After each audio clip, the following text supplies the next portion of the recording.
Hello, this is Joe Polish, president of Piranha Marketing and founder of the Genius Network interview series, and you're about to hear one of my Genius Network interviews, and I just want to thank you for taking the time to listen to this, and I hope you find it very useful. If you want to find out more information about some of the interviews and resources that can help you in your business, you can go to www.joepolish.com. And we have a Joe Polish Recommends section with all kinds of resources and vendors and services and products that we recommend that can help you in your business. And also for more useful interviews and a whole list of other people that I've interviewed, you can go to www.geniusnetwork.com. Thanks and enjoy the interview. Hello, this is Joe Polish, president of Piranha Marketing, and welcome to another edition of the Genius Network interview series. Today, I'm going to have a very valuable, knowledge-packed interview with a guy by the name of Michael Fishman. Michael, can you hear me okay? Yeah, Joe, I'm right here. Wonderful. I'm in Tempe, Arizona, and you're in New Jersey. What city are you in? In Weehawken. Weehawken. Yeah. Okay. Been out there for a while? We've had the company here for, I guess, close to 15 years. But Wow. Before that, it was New York City. Gotcha. What I want to mention to all the listeners is the way that I came about Michael was through an introduction. I first saw you speak. You were the only speaker at Gary Benzavinga's copywriting seminar, the first and only one that I'm aware that he's ever done. And for people that don't know Gary Benzavinga, he's one of the highest paid, most brilliant copywriters on the planet, and you were an invited speaker, the only one at this sold-out event that he did in New York City, which was amazing. And also Brian Kurtz, who I know you're very good friends with, and Brian is the vice president of Boardroom Inc., which is an amazing company, great direct marketers, and both Gary and Brian said, Michael is the expert of mailing lists on the planet, and so, of course, I had to track you down and ask you to do an interview, which you've graciously agreed. So thank you very much. And what I'm going to do before we launch into it is just go ahead and read a bio about you. And if I don't cover anything on here that needs to be said, I'll ask you to fill in the rest. And so let me go ahead and let the listeners know who is Michael Fishman. Michael's been a list broker and a consultant with specialist marketing services since 1984. He is a trusted advisor to marketing executives and client CEOs and is an expert and innovator in the effective use of direct mail to market publications and services to consumers. In leading work with organizations such as Rodale, Phillips Publishing, Meredith Corporation, Reader's Digest, Harvard Medical School Publishing Group, AT&T Wireless, DirecTV, and many others. He has directed list selection and prospect targeting for some of the largest successful consumer campaigns ever executed, with several individual campaigns which acquired in excess of 250,000 new paid customers. In addition, he's consulted with his clients continuously in the areas of product development, creative development, and other strategic value areas. In 1994, Michael established and has since facilitated the firm's Consumer Health Summit, an annual client event for publishers and product marketers in consumer health categories. Michael has been a speaker at DMA Circulation Day, which is, of course, the Direct Marketing Association, List Day, and was the sole guest speaker, like I mentioned, at Gary Benzavinga's seminar and Career Retrospective in 2005. And Gary, of course, sent out a letter to probably not too many people. It was a $5,000 a person seminar, and he immediately sold it out. And it was filled with some of the top copywriters and marketers on the planet, including people that actually ran, $100 million plus organizations and companies. And you were selected as the only speaker, of course, because you obviously have a knowledge and an insight which very few people do. And like I'd said, without it sounding too overly bragging, Brian Kurtz and Gary Benzavinga, which are two of the most respected marketers in the world, said to me personally that you are the top mailing list expert on the planet. And so I don't know what your opinion is of that, but nonetheless, whatever the case is, you know a lot of stuff, and that's what I'd like to talk with you about. So is there anything that I didn't mention or any other insight that you could share with the listeners about who you are? And then I'm going to launch into just asking you some questions. Well, I don't think so, other than to just say I'm very appreciative for that introduction. It's hard to believe it's me, but I guess I did do that stuff. And a long line of people I admire have preceded me in this series. So it's really an honor to be here. I'm very grateful for your invitation. Thank you, and it's a pleasure to have you here. So now, in the area of marketing, what I do at Piranha Marketing, most of my work and stuff that I do is really built around the message, how you create a compelling, powerful sales message, how you can and clone yourself by using direct mail, and really honing in on just the power of a compelling sales pitch. And, of course, your expertise is determining when you have a really powerful marketing message, who is the list that you actually send it out to. And so aside from asking you questions about mailing lists, which I'm going to do a lot of that, I also would like to at least start in the beginning here, just kind of get your understanding of the whole foundation of marketing and about what it is we're trying to accomplish as marketers, because a lot of people that are listening are absolutely skilled direct marketers that put tens of thousands, hundreds of thousands, even millions of pieces in the mail. And the other segment of our group that's listening are just 1- and 2-person operations that marketing is kind of a new thing to them, and they may not understand the value even of just a sales letter. And I'm one of those people that believes that the difference between being rich and being broke could sometimes be one really powerful sales letter sent to the right group of people that would respond to your offer. Right. So my first question for you is if you could maybe even just give Michael Fishman's definition of marketing. Oh, okay.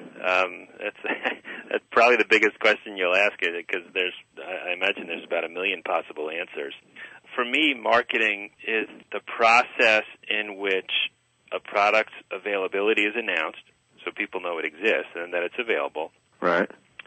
And that its value proposition, meaning its benefit or the solution that it provides or even the experience it provides, is then articulated.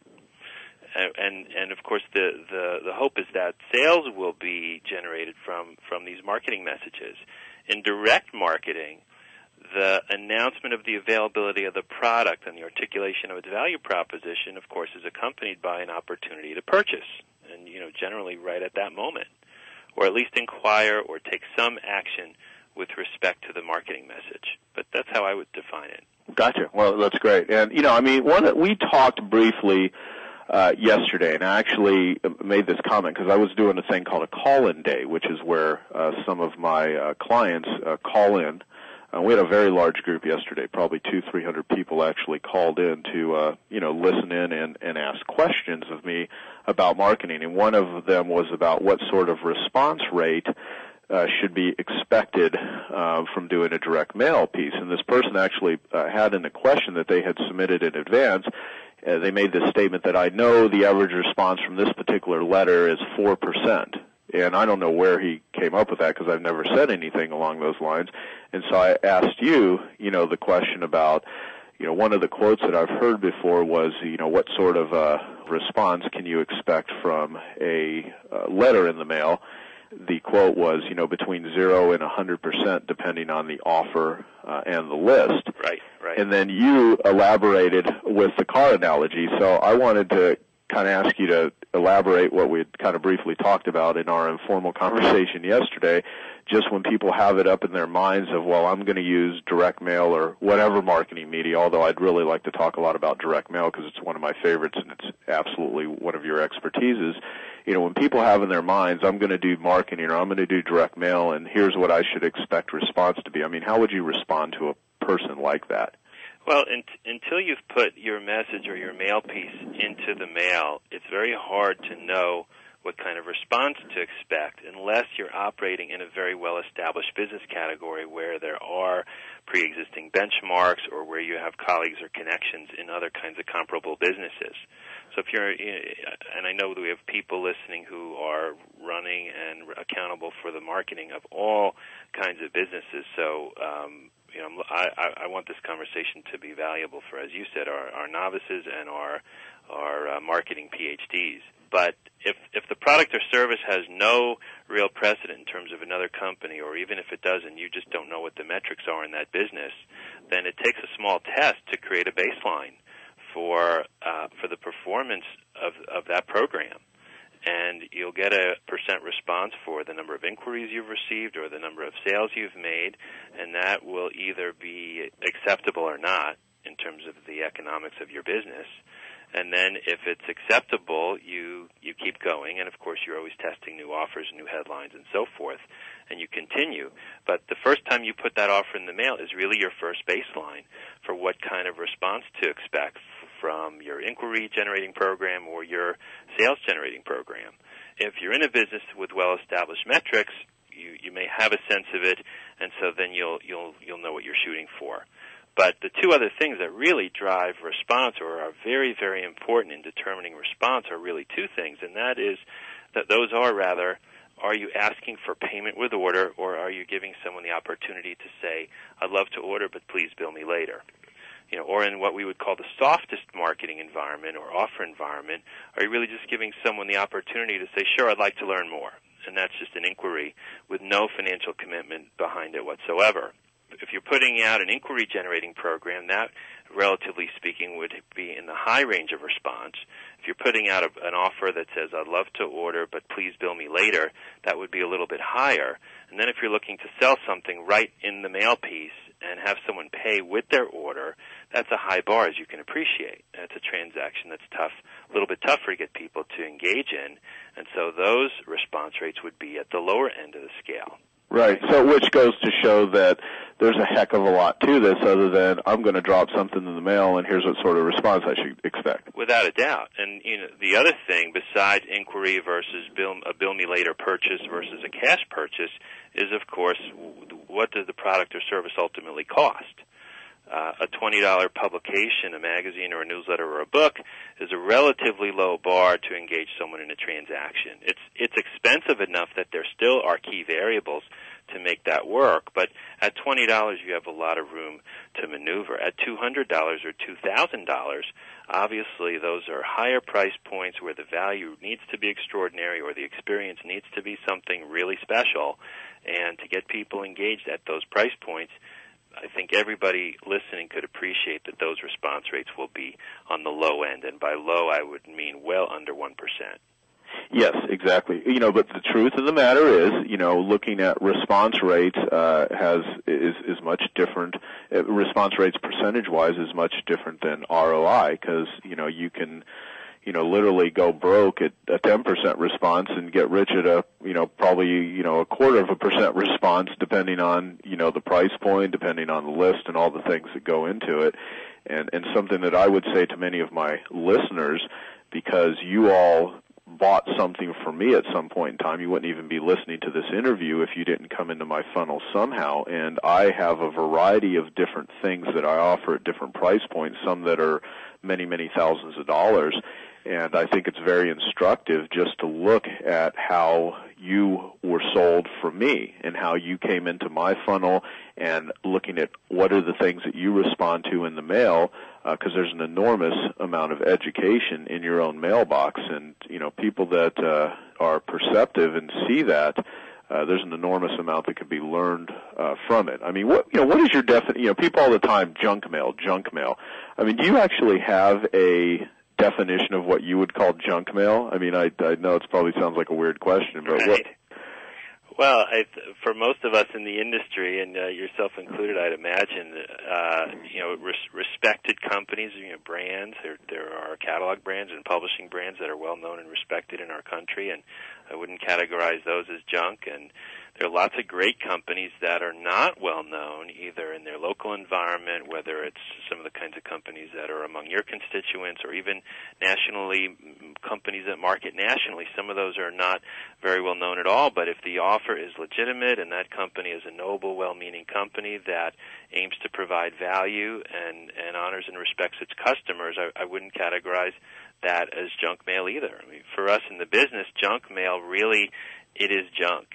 In other words, it's coming from organizations that are not offering a square deal, that are not committed to customer service, that are not honoring the relationship with their customer over time. I mean, and luckily that it really turns out that that's a small percentage of what's being circulated in the mail these days. Most direct mail is out there coming from good companies, and the amazing thing is that a lot of people in America think that companies that acquire customers through direct mail are somehow blanketing the country with mail, but that could not be further from the truth. This is a highly targeted medium that is actually very, very expensive, and to circulate prospecting mail to anybody that's not on a list that's validated to be working is very, very wasteful and very, very expensive. Yeah, Steve, what you just said is such a great point that I'd like to get, especially our novice listeners, to understand that, when you're getting mail and sometimes the same offers from the same companies on a regular basis, you may or may not be responding to that, but the reality is nobody can afford to drop letters to print, to print direct mail pieces, to put postage on them and drop them in the mail if it on some level over and over again is not producing sales or profit, because companies would go broke. And that's why I think it's so important to take a look at what you may even consider, junk mail or something that you're getting all the time, because somebody's making money off of that, or it wouldn't be being mailed to you over and over and over again if you are getting repetitive mailings. Right, and that's true, Joe. And the other thing, and we may get to this in some of your other questions, I don't know, but one important point, when we talk about what's productive or what works, those kinds of characterizations, what works is different at every company, based on the kinds of products or services they're selling, based on their financial model, based on their culture, based on their risk tolerance.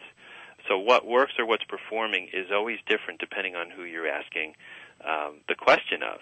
And most direct mail prospecting, even for companies that would tell you what they're doing is working, is itself an investment, meaning they're acquiring customers but not seeing margin or profit in that first transaction, but they always have other things, other services, other ways to provide value, subsequent products that they'll be selling you as a customer. And for catalogs and publishers, it's generally 6 months or up to a year and a half down the line where the average customer that's being acquired actually becomes a profitable customer.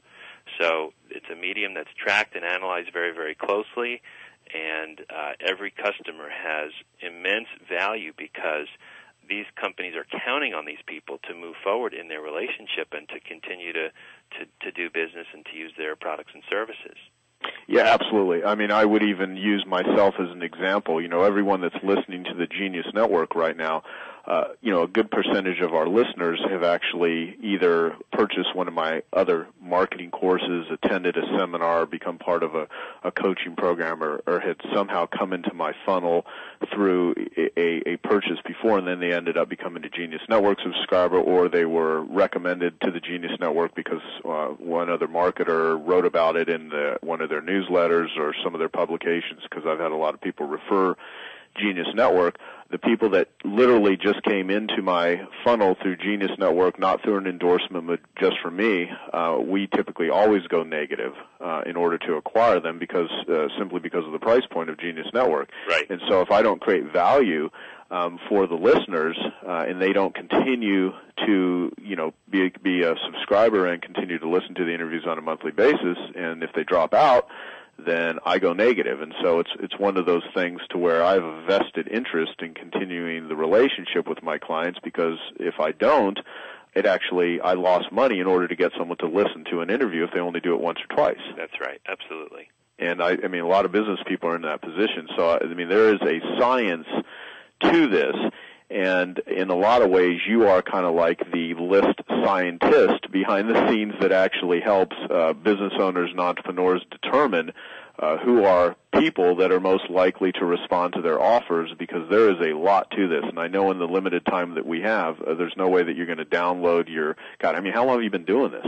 Well, I've been doing it since the early 80s, so just over 22, 23 years. Yeah, you've got just years and years and years of experience behind this, and there's so much psychology in what it is that you know. So I want to talk about that. So let me just start kind of with a basic question. I mean, sure. I used the term list broker in the beginning. What is a list broker? Well, list broker is, I'll use the word expert, and hopefully people who would call themselves that are experts, because they really have a sacred responsibility for advising clients. But it's an expert in direct response media who specializes in most typically mailing lists for postal mail. Many list brokers work in email and other online platforms, also package inserts and ride-alongs, the kinds of vehicles that ride along with a package from a catalog company or the kinds of things that you get in your mail, the Advo co-op mailers and so forth. All those kinds of things are come into our world as options for us to recommend to our clients. But most list brokers, what they have in common is that they have the ability to recommend lists and to execute list transactions on behalf of their clients. List brokers, what they're doing is helping their clients acquire customers by recommending the right list or lists for their clients' customer acquisition campaigns. And so, I mean, one of the things that you do is, of course, identify lists for people, but that's just a small piece of what someone does, buy lists for somebody. I mean, what about the psychology behind it? I mean, what would make an awesome A-player list broker versus just someone that can sell you lists? We have to help our clients understand, and I'm talking about seasoned expert people who sometimes have been in the business for 15 or 20 years, but haven't necessarily looked at their business in this way, which is to say, what are you really selling? What are you really selling? So if it's a book or a seminar or a service or even clothing or refrigerators or cars, we could say we're selling a book or a seminar, service, clothing, refrigerator, or cars, but generally deeper down it's something else that people are buying from you. That could be a benefit or a solution or access or knowledge or an experience or prestige. Or, so we're looking for the qualities or the benefits or the experiential aspects of products and helping our clients see those in addition to just looking at the product as face value. And then we say, okay, well, who in the marketplace would want not only your product, but also those intangible aspects of your product? Who really would resonate most with what you're selling? And then we look into the list marketplace for those kinds of people. So when we look in special interest markets, particularly the ones I work in, like health or personal finance, or you could even go into gardening or boating or all kinds of categories, you can see that no two people necessarily do those things or have an interest in the same aspects of those special interest categories. So we have to get to what is our client really selling? Is it in possibly some subcategory of a larger category? Meaning, so in health, philosophically, are we looking at information that's very conservative in nature that would be endorsed by the AMA, that certainly anyone at Harvard Medical School would readily agree to? Or are we looking at alternative health, about herbs and acupuncture and alternatives to drugs and surgery? It's a great example of how people look at something called health, and yet it really segments into all kinds of different silos and special interests. So it's important to know what your client is selling. It's important to know how, when you drill down, what really is it. You know what? It's kind of funny. You just used the term drill down. I mean, one of the things that came to mind right when you started talking about this was that analogy I've heard a bazillion times, which is people don't buy drills because they want to drill. They buy a drill because they want a hole. You've said it in 10 seconds better than the 50 I took.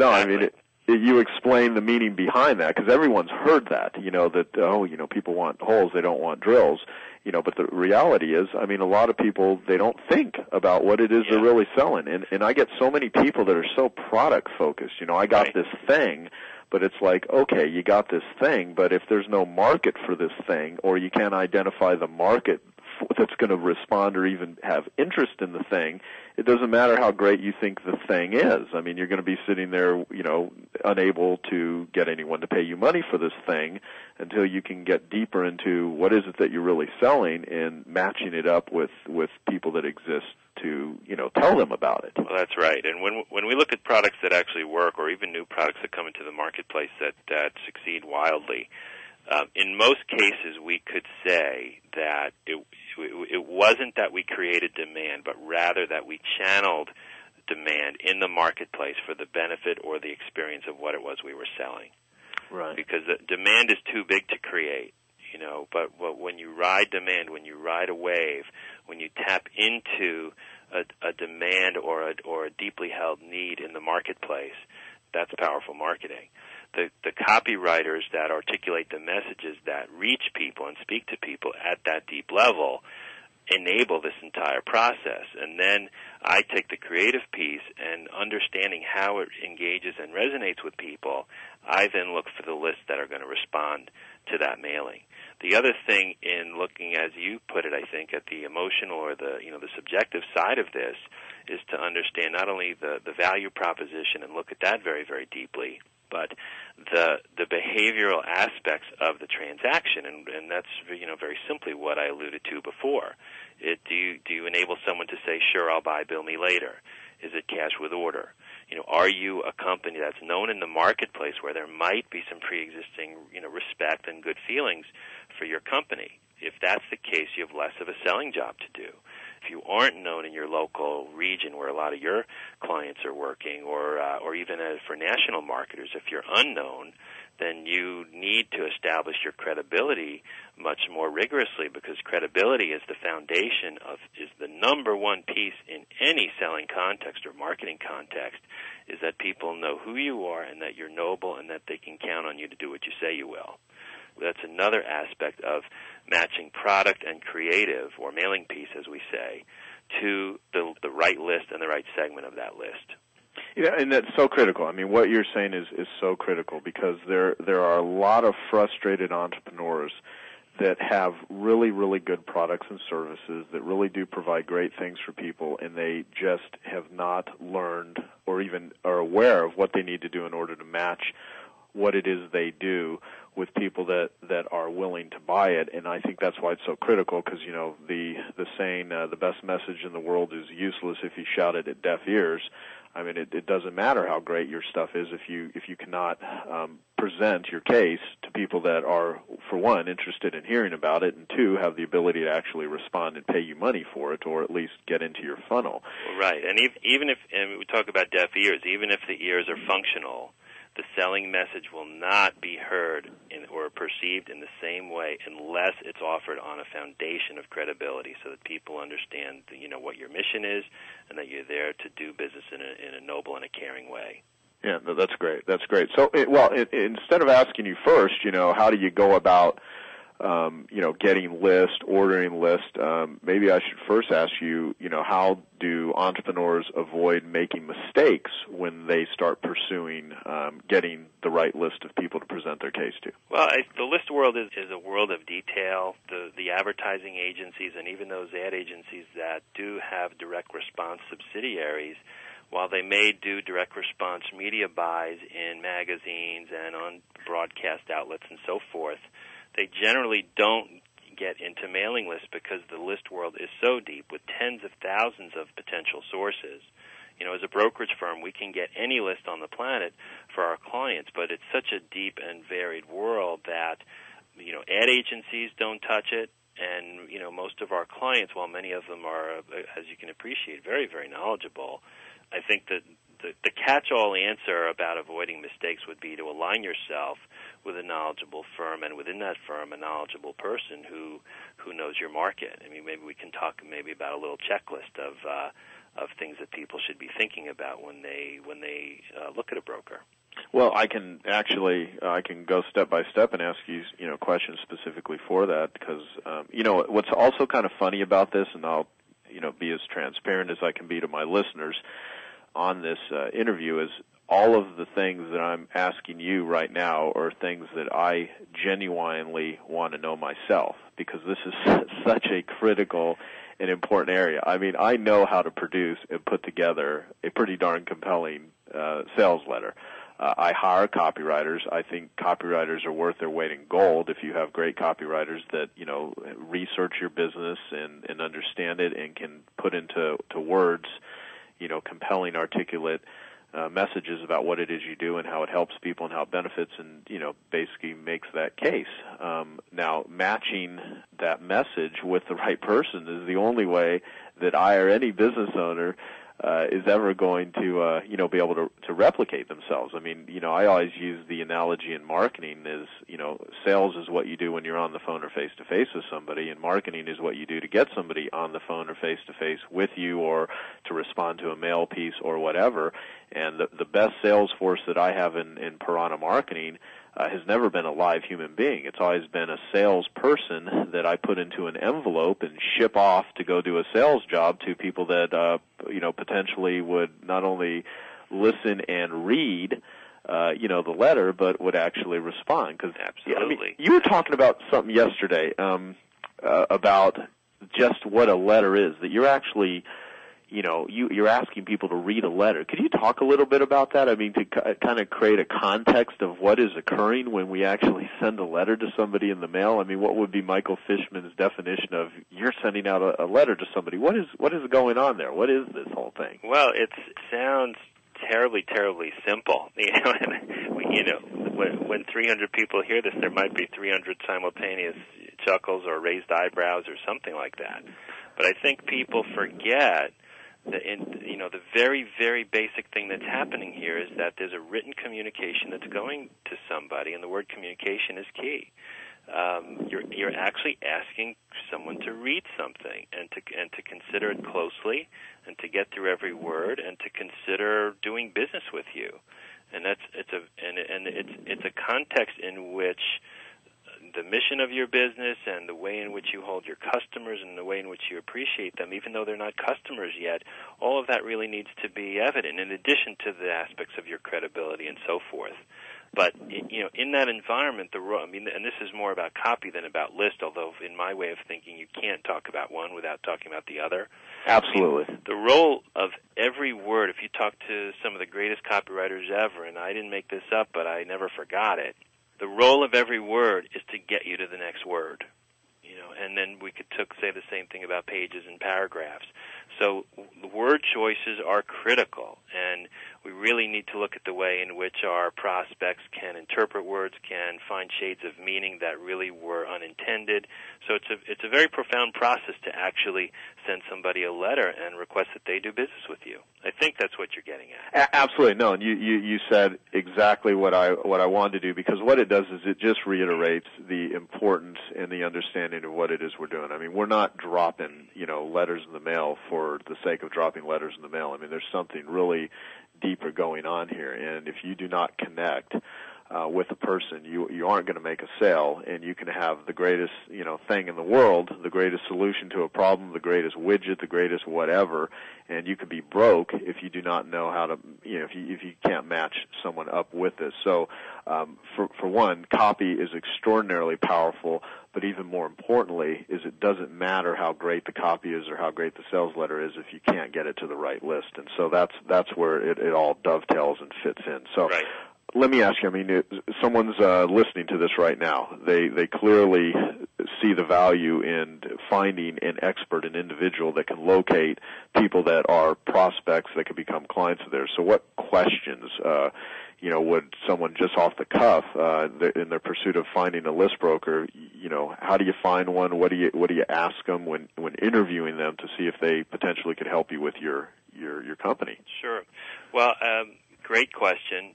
There are a few things that I think would be, there are probably a lot of questions, but I think in terms of the time we have here, there are some that are key. The first one would be, how long have you been doing what you're doing, just to get a sense of somebody's experience, which you'd want to know from any trusted advisor, an accountant or an attorney or an architect. You want to know something about their experience. Distinct from the length of their tenure doing what they do is what their expertise is. So there are brokers that will claim to be generalists. I'm a believer that content expertise or expertise in a particular business category and understanding deeply how that category ticks and the business model, the acquisition economics for bringing on new customers, all those things I think are critical for a broker to understand so that they can really participate with you at a deep level. What is their expertise? What markets are they masterful at? Third thing, distinct from the first two things I said, what is your track record? You've done this X years. These are the categories you work in. How have you been doing? And when we talk about ball players, have you been to the World Series? Playoff experience. That's key. When the stakes are high, how have you performed? Have you been able to guide a company and actually support and be connected to the growth of a company? One of the when I say people should know what they're selling, I look in the mirror and ask that question too. We could say we're selling lists, but really we're helping our clients grow their companies in a very profound way. So number 3 is, what's your track record? What have you done, and what kinds of people and what kinds of organizations have you guided to growth, and what kind of growth was it? Question number 4, do I really get you? Do you have a staff that's executing for you? Are you bringing in my account and passing it over to some other people who are going to execute or provide the strategy? Do I get you by my side to support me in growing my business, understanding my market, and going about this in the best and smartest way? Okay? And number 5, how do you work? What's your philosophy of marketing? Get a sense if this is a person who's literally looking at the first level of affinity or the first level of matching product and offer to list, or are they going deeper? Are they looking at the behavioral aspects of that market? Are they looking into price point? Are they looking into branding or non-branding? Are they looking into some of the 4th or 5th level of matching or depth that are the best ways to match offers to lists? The great questions, absolutely great questions. I mean, if someone just asked those 5 questions, they would have such an enormous insight on the person's capabilities just from that. And I'm sure there's probably more stuff, but anything else? Because I have another question specifically related to the 5 things you just said. I think those are good questions. Like in any profession, there's a range of proficiency. There's a range of professionalism in any advisory area, including this one. There are many people that I know who I respect and admire who are going to sail through those questions with just tremendous grace and professionalism, and some will not get through the questions themselves. So I think those are 5 good ones to begin with. Yeah, and let me also mention to all my listeners that with Genius Network, we always include a hot tip sheet that is a kind of the footnotes of the interview, and I'll make sure that we take the questions that you just listed there, and we'll put them on the hot tip sheet so that everyone can have them already written out for them. So when they're in their pursuit of locating a list person, they've got them available. You know what, Joe? Just in the spirit of the exchange here, let me give you one more, if you don't mind. No, go ahead. Because I know we have listeners, as you pointed out, that are in small businesses, and we have some that are in very substantial businesses. And a great question to ask a broker is, what would my business be meaningful to you? Can I actually get your attention on this? Can you participate with me as a partner? Because there are brokers that are accustomed to doing major national campaigns or may have a full portfolio of business. There are all kinds of list brokerage firms and practitioners inside of those organizations. So understanding, if the first 5 questions get terrific answers, but you have an account, the scope of which just isn't meaningful to that person or to the firm where they work, then right there, you've got grounds for a mismatch, even though everybody has great intentions. That's such a great question, because what you're really doing is saying, are you even interested in this? Is this just a paycheck for you, or is this something that really interests you? Because you mentioned one thing yesterday, which I think is really, really cool. You talked about the areas, because I asked you, I was just really doing, just asking you more so about, personally what your areas are of interest and expertise are, and, you do a lot of work in consumer health, personal finance, and investing in financial services. And we were just talking about health, and you made this comment that I just really like that area. It personally is interesting to me. It's an area where I have, it's not just a financial investment, it's a personal investment. And the question that you just posed of, are people really into what it is you're doing, and does it even excite them? Because, for me, I just know from experience that my marketing skills at this point, there's a lot of things that I could sell, and there's a lot of people that I can consult for that I choose not to. Sure. Not because I can't make money off of it. It just doesn't interest me enough to where it enhances my life. And, right. and so one of the biggest criteria of how I get rewarded with what I involve my business time with is not just getting rewarded financially, but, being appreciated by the client, having them enhance me, having them refer me, there's a lot of other payoffs other than money. And so when you ask someone, why would this be something that would get your attention? That's a fabulous question. It's about the finances, which was really where I was headed, but it's also about, it's the remuneration and the worth of it to you and your firm. But as you're pointing out, and critically important, does it make you happy to do it? Would this interest you? Could I really get you engaged on this? Yeah, because if you have someone engaged, they're just going to do such a better job helping you locate what it is you're looking for in the first place than someone that's like, all right, whatever. And I'm sure some of your other some of the people who preceded me, like Brian Tracy, and some of the people whose stock and trade is to talk about an inspired life. I'm sure they've touched on those things, but it's completely relevant here. It's completely relevant here. Yeah, absolutely. Well, how are list brokers compensated? I mean, how do they make their money? Like in any media company, the firm I work for is compensated with a percentage commission of the cost of the list. So to use a name that everybody on the call would know, the bulk of the list rental revenue goes to that firm. It's, in the magazine business, they have ad revenue for companies that take ads in the magazine and in the environment and in the pages of the magazine. And then there's ad revenue from other advertisers who are not advertising within the magazine, but who are mailing the readership in their mailbox in a more holistic manner and for some of the same strategic reasons you would take an ad. But the bulk of that ad revenue belongs to that publisher. So our firm and firms like ours work as commissioned agents, and in our industry, it's 20%. So we have a fiduciary responsibility in that we handle our clients' money. So if a list cost is $100, our client sends us the $100.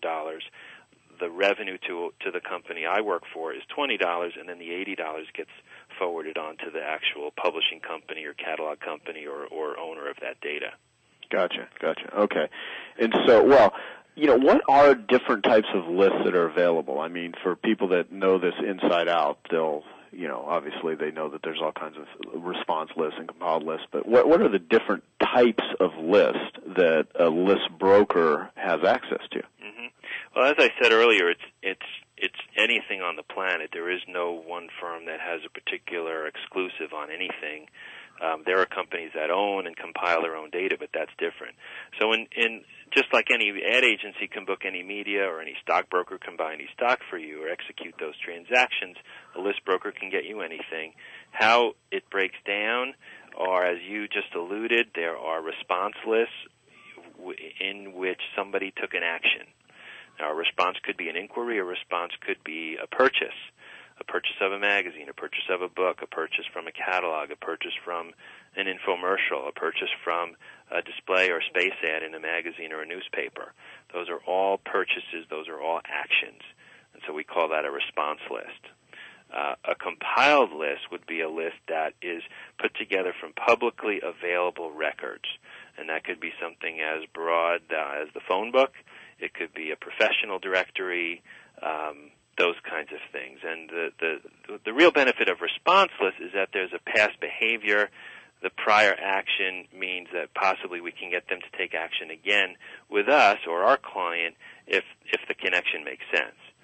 With compiled lists, there is no prior behavior. The whole concept of drilling down into transaction behavior really goes away because there is no behavior, there is no action. All we know about these people is that they have something in common. They live in that particular neighborhood. They're all, beauty salons. They're all plumbers. They're all attorneys. They're all CEOs of companies. Some common thing. And so if we're marketing the Plumbing Today magazine, and we have a great list of plumbers, just the affinity and just the connection to the profession of those people is going to create probably a pretty good opportunity to sell our magazine, even though we don't know much about their prior transaction behavior. So right. It does break down into response lists and compile lists, response lists in every special interest category you could imagine, as well as some very general categories, both consumer and business to business, and then the counterparts on the compiled side as well. And I'm sure people that are novices in this area could not even fathom just how much information is available and habits and characteristics that have been put together on lists. Well, just to really touch on that very quickly around privacy, the important thing for everybody to appreciate is that this kind of information is looked at in the aggregate, meaning hundreds of thousands or millions at a time. Nobody's peeking into any particular household to say what's going on, or are they interested in gardening or boating, or what kind of food do they eat, or so forth. So it's an important aspect of this business and the integrity and the credibility of this business to understand and appreciate. But also, yes, there's a tremendous amount of data. Even if you subscribe to a particular magazine, just whether you're a new subscriber in the last few months or a renewal, or whether somebody gave you your subscription as a gift, or whether there was a premium involved when you bought the subscription, whether that be a tote bag, which might be just something to entice you to order, or an editorial premium, which would be, something closer to your commitment to that subject matter. All these different aspects of the transaction are ways in which we can segment some of these larger lists, and each of which would be predictive of a different kind of behavior. So it really does take understanding all the ways in which people can transact business with magazines, with book clubs, with catalogs, with infomercial companies. And again, going back to what we said before, what's our product? Really, what are we offering people? What's our experience or the benefit, or what are people coming to us for? Is it the drill or the hole? And then making the connections between those things and the transaction characteristics of these different lists. Yeah, absolutely. So, I mean, the chances of trying to sell hunting gear to someone that subscribes to vegetarian magazines is probably not a good list. Well, right, exactly. And that's where, as you pointed out, the best copy in the world sent to the wrong list it won't resonate. It will not resonate. And that's a wonderful, obvious example. But there are things, sailboaters and motorboaters, vegetable gardeners and flower gardeners, people who take vitamins versus, people who are much more aligned with a more conservative view of health and medicine, long-term investors versus opportunists. These are the kinds of things that sometimes get lumped together when people, even with the best of intentions, look at the list market or look at list choices. Some of these kinds of things that are very much, diametrically opposed or very, fundamentally different from one another, sometimes get grouped together. And you can see just from the examples I gave you how critical it is to understand what we're doing. Absolutely. I have sold more training and marketing, how-to and advertising capability resources and books and courses and knowledge products to professional carpet cleaners in the world than anyone else on the planet. Mm-hmm. And, one of the things that we'll get from those clients in the beginning when they haven't really yet understood the importance of list and who it is that they're marketing to, one of the criteria that they always say is, well, I just got to get a list of people that, have expensive homes. And it's like, well, yeah, that's obviously matching, what it is you're selling with people that can afford to pay for it is a good start. But, what is it that you're actually offering these people? Do they subscribe to, magazines on health, indoor air quality issues? Do they have pets? Have they purchased a vacuum cleaner by mail? I mean, what other criteria have you seen, exhibited in these people? And if you can identify this matched with not only a high household income or an expensive home, you've just, improved the ability of someone to respond by multiple times. The more that you can match what are characteristics in someone that would, hire a quote-unquote professional carpet cleaner. Right. With no question. There are very few markets, even looking at the market from a socioeconomic perspective, and you just mentioned, luxury homes. There's very few things you could actually think of that you could effectively market to someone who owns a luxury home without knowing something more about their habits, their attitudes, their view of the world, or even the inferences you can make from some of their other recent purchases. And this is a conversation that I have with people all the time, and it really is not a matter of being experienced or not experienced or being smart about the business or not smart about the business, but it's just that if people have not been engaged in direct response marketing before and really tasted the critical importance of understanding people's transaction behavior, to think we can sell upscale products to people who live in upscale homes, it makes 100% perfect, beautiful sense. But we must know more to really make that happen. Yeah, absolutely. And again, that goes back to, having your list broker or the person that's identifying these lists for you, being on your side and actually thinking about. I love the line from the Robert Collier letter book that says, as a marketer, we want to enter a conversation that's already existing in a prospect's mind.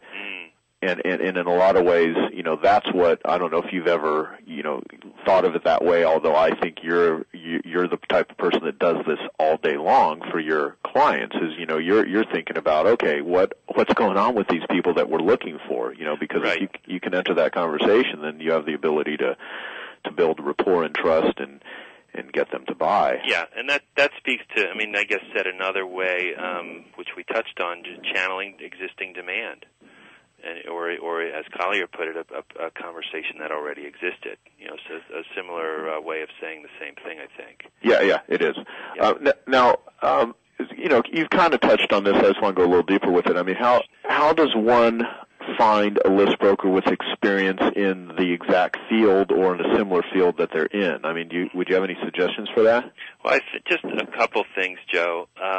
Number one, as you know, and many of the folks listening today know, there are industries in which people really do get together for strategic sharing, and even sometimes competitors talk just because they believe in. Particularly, we see this in direct response, that there's a greater good to sharing information, and that there's enough business out there for everybody.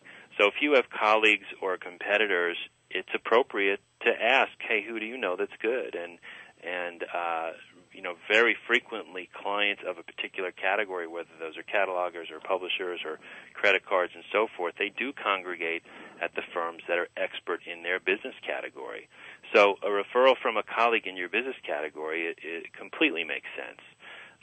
And the other thing is to look at what Brian Kurtz, who preceded me in this series, talked about, which is SRDS, the Standard Rate and Data Service. Uh-huh. That's the principal reference source in our business, not only for lists and other details of available media, but also for the practitioners and the companies and firms that are active in the space. And so looking through some of the major firms and calling, getting a sense of their staff size or their gross sales, or doing a little bit of due diligence, asking if they have somebody who's expert in a particular content or business area would be another way to do that. But a referral from a colleague in a comparable business would probably be the first and best line of approach. And it's funny, at the Gary Benzavinga seminar, I won't name names of companies, but there were a couple of, what really was interesting to me is there were some, $100 million plus companies that are what I thought of, major competitors with each other that were both at the Benzavinga seminar, which obviously speaks to the value that these companies place on this whole getting this, this skill set, copywriting and marketing and lists. And what was funny is they were hanging out with each other the whole time, swapping stories, sharing things. So they're absolutely great recommendation just to ask your competitors. And talking about SRDS is a great resource. If anyone's never looked, if they're at an SRDS booklet, you can go into most public libraries and ask to see an SRDS and just kind of go through it and look at all the different available lists that are available. It will open up your eyes to things that most marketers never even thought, existed. There's all kinds of things that you can get lists to. I even went to their headquarters in Chicago a couple of times just because I wanted to see it, and it's a big business. They have a very large building that is devoted to continually put together a directory of lists that are available. Well, sure, and they serve the general advertising community. They really are the reference work for broadcast and magazine ads and really every available media in the United States. So it's an important reference for us. Yeah, absolutely. Great. Well, I get this question all the time, so I wanted to ask you. Sure. How many names should someone rent in order to get reliable test results when you're doing a mailing? Well, it's just like we talked a little while ago about response rates, and there's really variability here too. That what your clients will find and what our listeners today will find when they go into the marketplace is that a lot of lists just automatically have a 5,000 name minimum, which really serves two purposes. One, it makes it worthwhile for the owner of the list to incur the cost to generate that quantity. And by the way, 5,000 might sound like a big number for some of the people listening. In general, that is a minimum test quantity. And some of the larger nationwide marketers will be rolling out to 100,000 or, several 100,000, sometimes even in the multi-millions. But generally where all companies start, regardless of their size or capital or the depth of their wallet, is at 5,000. So it returns the cost of generating that test to the list owner. The other important thing about 5,000 is that for most companies, not all, but most, it'll get you a statistically valid number of responses from which you could predict doing comparably as well if you were to circulate larger volume, and then you can move from 5,000 to the next level of volume at 25 or 50,000 or so. Another way of looking at it, because we will have people on the call who want to generate inquiries, and we will have people on the call who want to sell a $1,000 product right in the mail. The other way of looking at it that's frequently talked about is mail enough to get 100 responses.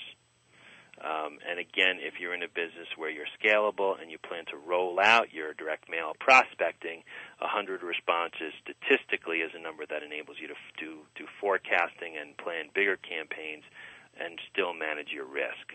But obviously for companies whose average unit sale is in the hundreds or thousands of dollars, 100 responses might be a prohibitive amount of mail to circulate. So ultimately, it really depends on the business. It depends on the price point. It depends on your goals. It depends how scalable you are. Well, I think one of the things that I always shoot for when I have a successful piece is to do a quote-unquote rollout. I know what that means. A lot of people listening know what that means, but there's some people that could you define what is a rollout? A rollout would be circulating a particular amount of mail after having validated the performance of the list with a smaller quantity. So the rollout follows the test is maybe the simpler way to say it. So the test will be a couple thousand names, anywhere from, let's say, 2,000 to 5,000 names, kind of putting your toe in the water just to take the temperature and to validate performance. And then the rollout would be moving forward with a bigger quantity of names that would be expected to do comparably as well as your test results. Yeah, great. No, that's very helpful. I'm glad. Thank you for defining that. Sure. With people that are doing direct mail all the time, what are some insights that you have learned working with, some of the top clients about what works and what doesn't work in direct mail? Mm-hmm. Well, actually, some of them we've covered just in our discussion so far. These kinds of principles are worth underscoring just briefly. Understand what you're selling. Understand how to articulate your credibility so that the first thing you're securing from people, even before their order, is their trust. Very, very critical. Understand if you are recognized in your market, whether it's a neighborhood in which you're providing a service or a state or possibly the entire country.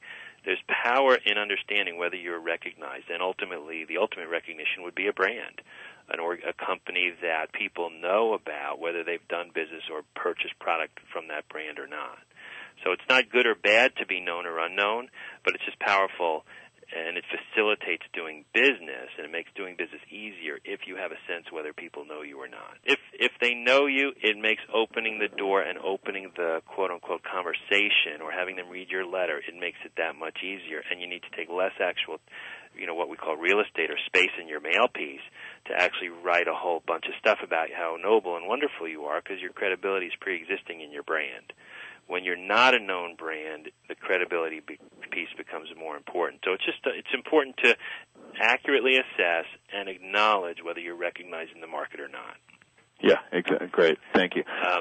What I was going to say was, one of the things that you touched on too is in relation to brand and being known is what you talked about from the very beginning is the importance of the credibility, because the fact is if you're really well known but you're not well known in a favorable way, then your well knownness is not going to, improve your response. It's going to inhibit it. And so what you had talked about with just, knowing that credibility is the foundational thing with getting people to respond is critical, and that needs to be conveyed all throughout the entire marketing campaign, from the list to the to the marketing piece. Sure. I mean, we know fame is not always there's all kinds of fame, and it doesn't always work in your favor. One other thing I would say, and as we touched on, repeat sales for most direct response marketing efforts, repeat sales are critical. And what leads to a repeat sale is having ultimate respect for your customers, whether you have 20 customers or 20,000 or 2 million. The ultimate respect for your customers and having that really, resident in the culture of your business and how everybody from the top to the bottom thinks about customers. Respect for the customer is what's going to have them come back and continue to do business with you and appreciate what it is that you provide for them. Yeah, absolutely. What's some of the biggest rollouts that you have been involved in? That's always a fun conversation. In the health category, and really, like you said before, if somebody's not, I forget what the example it was, but if they're not, let's just use a new one. If people are not interested in crocheting or quilting, it's hard to circulate mail to people that are uninterested in that and get them to take action, because they're not going to make that decision to take up a new hobby because you gave them a piece of mail. Right. But something like health or money, those are really universal, subjects of universal appeal and universal concern. And so in health, as an example, we're able to circulate mail, let's say selling a health book, to lists that really have no pre-existing transaction with vitamins or health editorial of any kind, because of how universal that subject matter is and how universal longevity and feeling good and how important that is to people. So I've actually been involved with campaigns in the millions and even a couple upwards of 15 or 20 million names in one campaign, and both of those cases were in support of a health book. Wow. And a large percentage of those campaigns were lists that did not have anything to do with health. So what it really points to is the power of building out some of these businesses where the value proposition, and again, not the product, but the value proposition of what's being sold is of a universal nature. And then looking into the market even beyond some of the obvious kinds of transactions for people already in that category, and in this case buying vitamins, buying health magazines, that would have been the obvious thing. Anybody looking in SRDS, as we touched on, would be able to make those connections. But looking at demographics and looking at socioeconomics and people's resonance with a well-known brand and people's willingness to engage in a direct marketing transaction, those are the kinds of things that can be brought to bear for a universal subject and a company that has the resources to take advantage of an opportunity. Gotcha. Yeah, great. Thank you. I love hearing about that too, and it just shows people that when you have a test and it shows that you're getting a pulse and you're getting response, that you can continue to roll this thing out and you can get very, very wealthy. I mean, when you get to the point where you can afford to drop 10 to 15 million pieces of mail in the mail, you're selling something, because you really are in touch with what people are buying and what it is you're offering. The nice thing is, even though there's clear expense to that at that level, it's important for all our listeners to know that there's an aspect of managing the risk of that volume that's been completely handled. Because, again, when we talk about test to rollout, those large campaigns have been preceded by other campaigns, the results of which point us to responsibly circulate those kinds of large numbers. And so, everybody, the client and myself and everybody involved slept very well, not worried about the failure of that kind of volume, but really, with a good deal of confidence that it would work. Yeah, that's great. What about some red flags, like maybe a few red flags to use to decide whether to rent a list or not, and maybe some, green flags on, here's, I should maybe be worried about this, and here's some indications that, let's do it, sort of thing, if that even could be answered. Well, if lists are, let's say, too very, very small, and so your initial test might actually consume all the available names, and so there's no upside. Okay, that would be a one-time exercise. It would either be productive or it wouldn't, but there'd be no continuity. Those names would not replenish. If you were presented with a list where the transactions were actually very old, what we talk about in this business is that recency or the when someone took an action. The people that have taken actions more recently are the ones that are kind of the hottest responders. So if somebody presents a list as close to your target as it might sound, but if it's a year or two old, it's important to understand that while it might work, you're dealing with a negative aspect of it, which is that those transactions took place a while ago and people may not have those needs any longer. Those kinds of things. Gotcha. Okay. I'm only going to ask you a couple more questions due to the time we have available, but I definitely want to cover something regarding email, which is basically, what is your opinion of email lists, and, do you think the day will come when email and direct mail lists will maybe share equal market share, or, what's kind of your perspective on email lists versus direct mail lists? Well, we have lots of clients who are well-known, marquee brand names who are very, very successful on the web, as many of your clients are as well, I know. But prospecting for new customers with email is generally not one of the ways in which companies are succeeding right now. We find email to be an extraordinarily good way to communicate with existing customers, but to actually prospect for an order or an inquiry, we see relatively little success in companies doing that, unless they're particularly well-known and highly regarded brands, and when that name shows up in the inbox, there's an instant positive resonance with the recipient, and people, the brand audit around that company is warm and fuzzy and positive, and so those kinds of companies have an opportunity to acquire customers by email. But for 96% of everybody else, great way to communicate and to continue to sell and serve your existing customers, a very challenging way to acquire new customers. Gotcha. Yeah, I agree. I mean, I use email effectively. When I say effectively, when people actually, it ends up resulting in sales, always after they have come in through typically direct mail or through another form of lead generation. I've never had success just let's blast an email list out, comparative to what I can do with direct mail. So, just from my perspective in this time of things change very fast in this day and age. Given the choice of any method of marketing that I could rely on, TV, radio, direct mail, email, internet, whatever.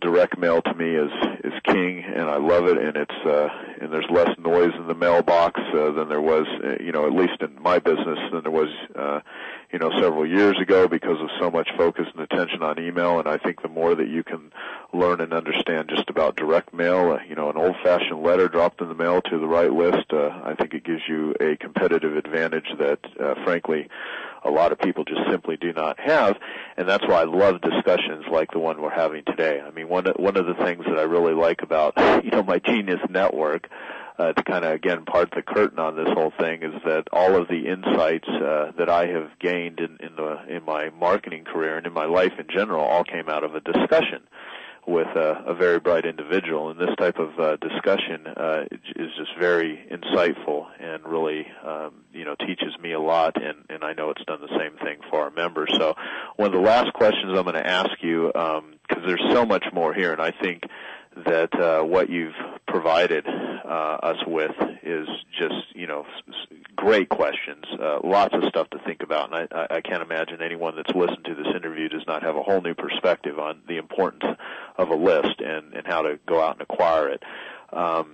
What other tips would you offer about which names to rent, be it hotline names or multi-buyer names, or any other suggestions that you can offer? Well, as I said, what we call recency, or when somebody previously engaged in a transaction is important. And the other thing that people sometimes go after is multi-buyers, and we talked about this at Gary Benzavinga's seminar. A multi-buyer refers to somebody who's engaged repeatedly with somebody, created multiple transactions with a catalog, or renewed their magazine subscription in multiple years. And so the great thing about those kinds of people when we target them as a group is that there's a high level of commitment to transactions. They've engaged in direct response repeatedly and so forth.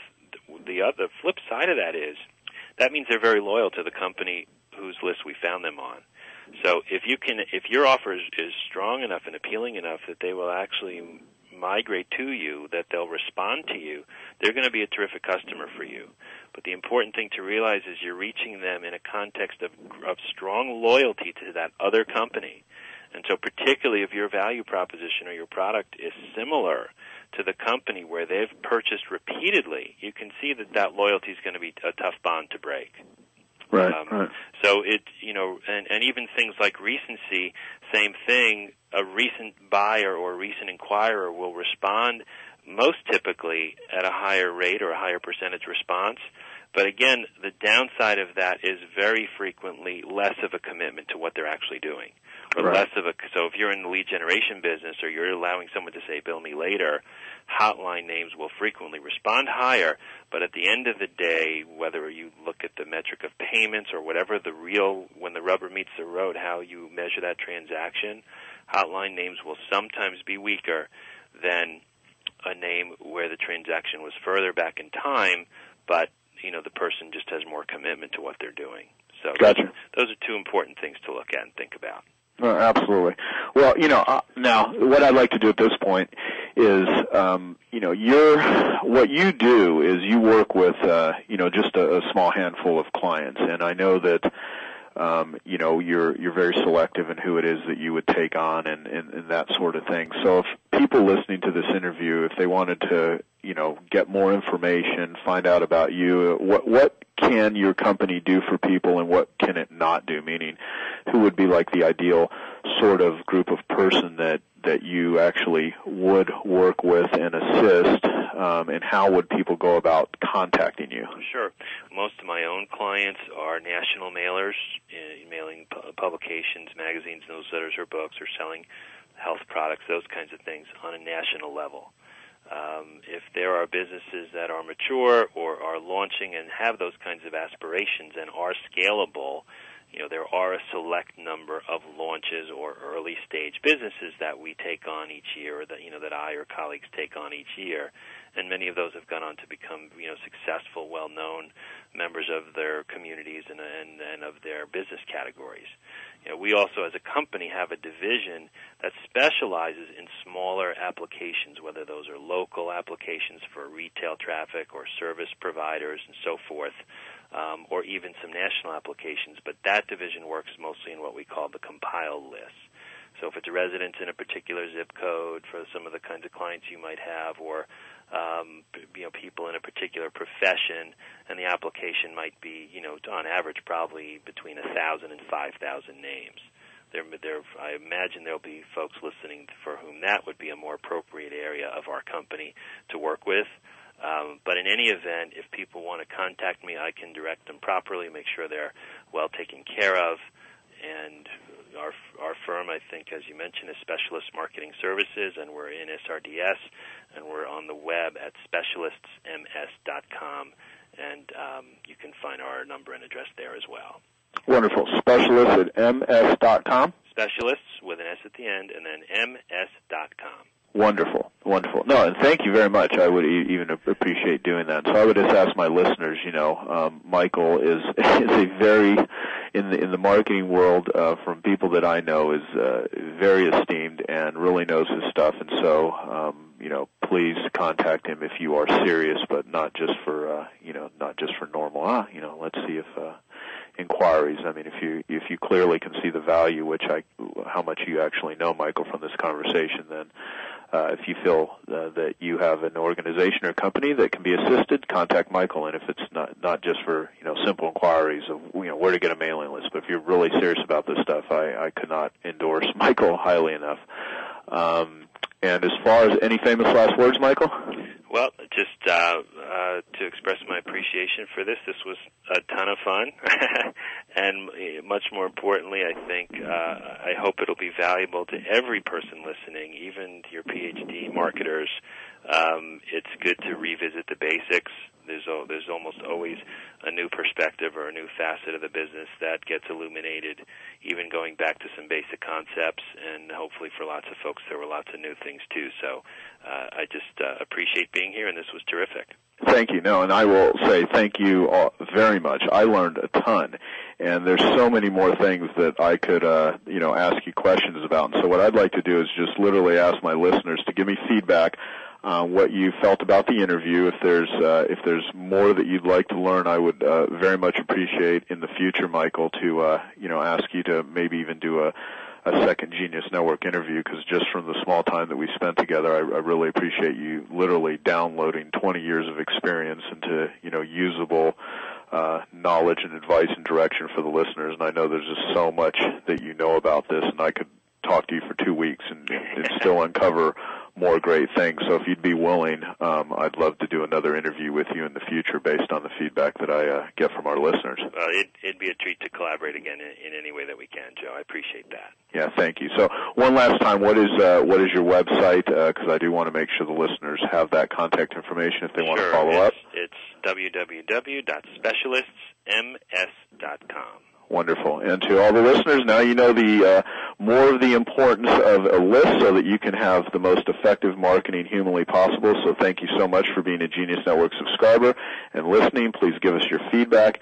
Have an absolutely wonderful day. And again, Michael, thank you so much. My pleasure to be here. Take care. Hello, this is Joe Polish. I want to thank you for taking the time to listen to this interview. I hope you found it very useful. Please give me your feedback on all of the interviews that you listen to. I'd love to hear your feedback so we can always deliver a great program for you. Our website is www.joepolish.com, and we also have a Joe Polish Recommends section, so you can take a lot of the ideas and concepts that you hear on my Genius Network interview series and apply them to your business and find vendors and resources. You can go to joepolish.com to find that information and click on the Joe Polish Recommends section. And also, if you would like to find out about more interviews and invest in more useful Genius Network series interviews, go to www.geniusnetwork.com. Thanks, and eat your competition alive.